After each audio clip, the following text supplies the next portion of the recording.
నమస్తే, నేను ప్రశాంత్. రెండు తెలుగు రాష్ట్రాల్లో రాబోయే రోజుల్లో బీజేపీ ఎలాంటి నిర్ణయాలు తీసుకోబోతుంది?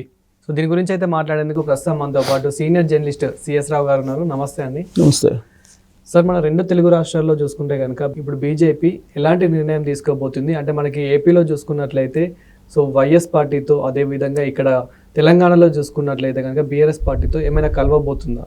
ఇప్పుడు బీజేపీ వేసే ఎత్తుగడలు చాలా విచిత్రంగా ఎవరికి అంతుబట్టనేటువంటి విధంగా ఉంటాయి. ప్రత్యేకించి బీజేపీ నరేంద్ర మోడీ గారు అమిత్ షా గారి చేతిలోకి వచ్చిన తర్వాత ఆ పార్టీలో అంతర్గతంగా కానీ లేదంటే ఆ పార్టీ వేస్తున్నటువంటి ఎత్తుగడలు కానీ ఊహించినటువంటి విధంగా ఉంటాయి.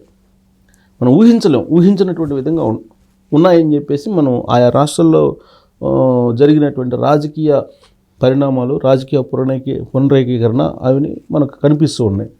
మరి రాబోయేటువంటి రోజుల్లో బీజేపీ ఎలాంటి స్ట్రాటజీస్ ప్లే చేసిన అవకాశం ఉంది అటు ఆంధ్రప్రదేశ్లో కానీ ఇటు తెలంగాణలో కానీ అని చెప్పి మనం ఒక విశ్లేషణ కనుక చేసుకుంటే బీజేపీ తెలుగు రాష్ట్రాలని క్యాప్చర్ చేసిందని చెప్పచ్చు. ఎలా క్యాప్చర్ చేసింది అని అంటే ఏ పార్టీ గెలిచినా కానీ బీజేపీకి అంటగాకేటువంటి విధంగానే ఉంది, ఎక్సెప్ట్ కాంగ్రెస్. ఈవెన్ కాంగ్రెస్ కూడా రాహుల్ గాంధీ గారు ఈ మధ్య ఒక ప్రకటన చేశారు 4 రోజుల క్రితం. కాంగ్రెస్లో ఉండేటువంటి సగం మంది ఎమ్మెల్యేలు కానీ ఎంపీలు కానీ బీజేపీ తోటి ఉన్నారు, కోర్టులుగా వ్యవహరిస్తున్నారని ఆయన చెప్పారు. కాకపోతే విధానపరంగా కొన్ని పార్టీలు కొంచెం దూరంగా ఉండొచ్చు, కాంగ్రెస్ పార్టీ లాంటిది. కానీ దాంట్లో ఉండే లీడర్లు బీజేపీతో అంటకాగుతున్నారని రాహుల్ గాంధీ గారు అన్నారు. ఇక ప్రాంతీయ పార్టీల విషయానికి వస్తే బీజేపీని కాదని తెలుగు రాష్ట్రాల్లో వెళ్ళేటువంటి సిచ్యువేషన్సే కనిపించట్లా. ఒక ప్రాంతీయ పార్టీలు గట్టిగా నిలబడేటువంటి పార్టీలు బీజేపీకి మనకు దేశంలో 3 కనిపిస్తున్నాయి. ఏంటి? ఒకటేమో కాంగ్రెస్, డిఎంకే కనిపిస్తుంది తమిళనాడులో, కేరళలో కమ్యూనిస్టులు కనిపిస్తున్నారు, పశ్చిమ బెంగాల్లో వచ్చేసి టీఎంసీ కనిపిస్తుంది, తృణమూల్ కాంగ్రెస్. ఈ 3 తప్ప ఎక్కడా కూడా గట్టిగా నిలబడి పోటీ చేసే పరిస్థితులు కనపడట్లేదు. తెలుగు రాష్ట్రాల్లో తీసుకుంటే ప్రాంతీయ పార్టీలు చాలా పెద్ద పార్టీలు, చరిత్ర ఉన్నటువంటి పార్టీలు. తెలుగుదేశం పార్టీ, జనసేన 12 సంవత్సరాల నుంచి ఉంది.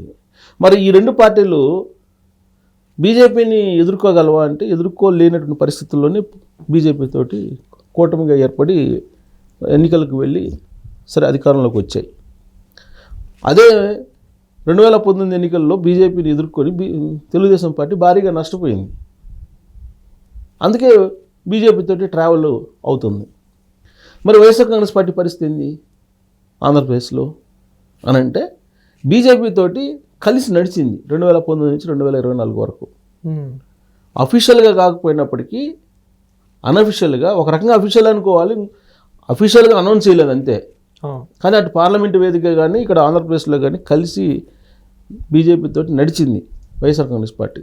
జగన్మోహన్ రెడ్డి గారు ఆ రోజు ఉన్నటువంటి విజయసాయి రెడ్డి గారు చాలా క్లియర్గా 2019 అధికారంలో రాగానే చెప్పినటువంటి మాట ఏంటంటే, చాలామంది గుర్తులేకపోయి ఉండొచ్చు, గుర్తు చేస్తున్నాను నేను.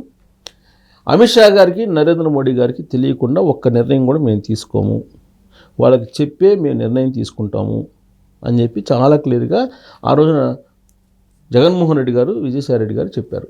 ఇంకా అందుకన్నా ఉదాహరణ ఏం చెప్తాం మనం? బీజేపీతో వాళ్ళు కలిసి నడిచారనడానికి అనేక సందర్భాల్లో వాళ్ళు పార్లమెంటు వేదికగా లోక్సభలో కానీ రాజ్యసభలో కానీ అనేక బిల్లులకు మద్దతు ఇచ్చారు బేషరతుగా వైఎస్ఆర్ కాంగ్రెస్ పార్టీ. అంత బాగుండే పార్టీలు ఇప్పుడు